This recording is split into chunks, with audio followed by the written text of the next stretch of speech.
ඉන්දිය premier league cricket තරඟාවලියේ අවසන් වටයේ පළමු තරඟය සඳහා සුදුසුකම් ලබා ගැනීමට රොයල් චැලෙන්ජර්ස් බැංගලූරු කණ්ඩායම ඊයේ සමත් වුණා.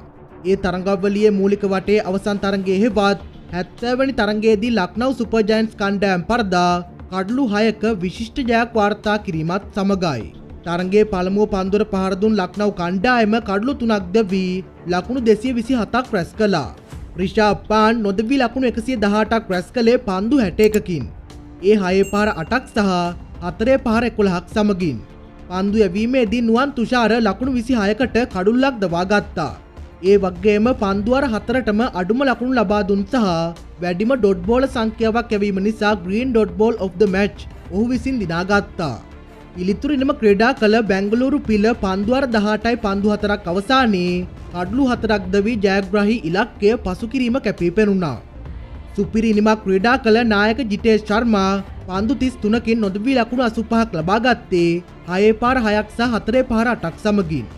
විරාට් කෝලි ලකුණු 54යි.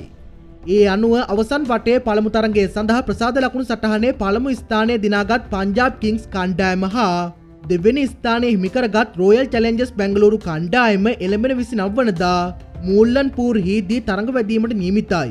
අවසන් වටයේ දෙවැනි තරඟය පැවැත්වෙන්නේ එළඹෙන 30 වෙනිදායි. එම තරඟය සඳහා ගුජරාට් ටයිටන්ස් සහ මුම්බයි ඉන්දියන්ස් කණ්ඩායම් තරඟ වැදීමට නියමිතව තිබෙනවා.